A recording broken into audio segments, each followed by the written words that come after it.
सभी को नमस्ते। 9 फरवरी 2026 दिन सोमवार, तिथि अष्टमी, नक्षत्र विशाखा, पक्ष कृष्ण, फाल्गुन मास, शिशिर ऋतु, सूर्य उत्तरायण। सूर्योदय प्रातः 7:04 पर दिल्ली में और सूर्यास्त शाम को 6:07 पर। चंद्रोदय 25:19 पर। षष्ठी संवत 1,96,08,53,126।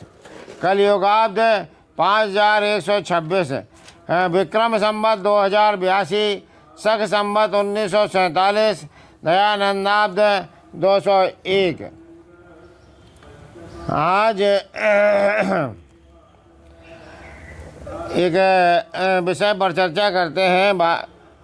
जो मनुष्य अन्य धन संपत्ति का स्वामी बनकर उससे किसी ज्ञान देने वाले विद्वान का पोषण नहीं करता, न किसी वंशीय संबंधी का पोषण करता है, उसका अन्य धन संपत्ति पाना व्यर्थ है, घातक है। वह केवल अकेले खाकर पापी बनकर संसार से चला जाता है।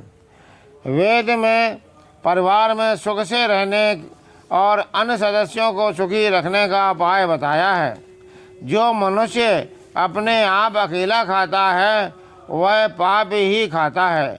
वेद के अनुसार ऐसे व्यक्ति पाप ही पकाते हैं और पाप ही खाते हैं। वैदिक संस्कृति में भोजन के संबंध में बहुत सारे निर्देश मिलते हैं। एक गृहस्थ को भी भोजन अपने लिए नहीं, यज्ञ के लिए बनाने का विधान है। दूसरों के उपकार के लिए बनाने की भावना है। जब मनुष्य के मन में खुद खाने से पहले दूसरों को खिलाने की भावना आ जाती है तो फिर उसके अंदर से पक्षपात या चोरी का भाव निकल जाता है। मनुष्य जब अकेला खाता है तब लोगों से छिपकर खाता है, परंतु जब खिलाने की इच्छा रखता है तो उसे सबके साथ खाने में आनंद आता है।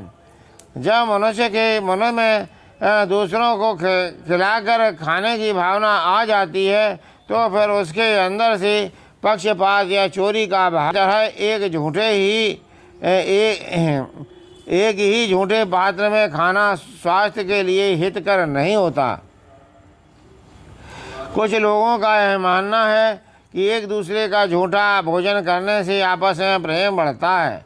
यह बात सरासर गलत है। हमारे शास्त्र कहते हैं कि किसी का झूठा भोजन करने से प्रेम तो नहीं बढ़ता, लेकिन आप जिस व्यक्ति का झूठा भोजन करते हैं उसका दुर्भाग्य भी आपके साथ लग जाता है। उसके सारे रोग भी आपके रोग बन जाते हैं।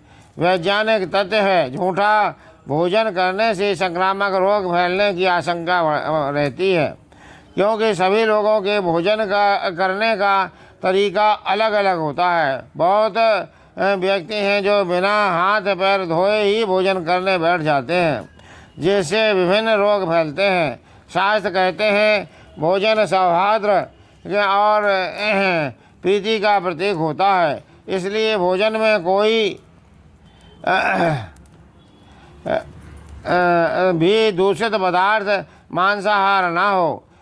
यहाँ तक कि भोजन बनाने से लेकर परोसने और खाने तक के लिए नियम बनाए गए हैं जिनका पालन करना जरूरी होता है। धन्यवाद।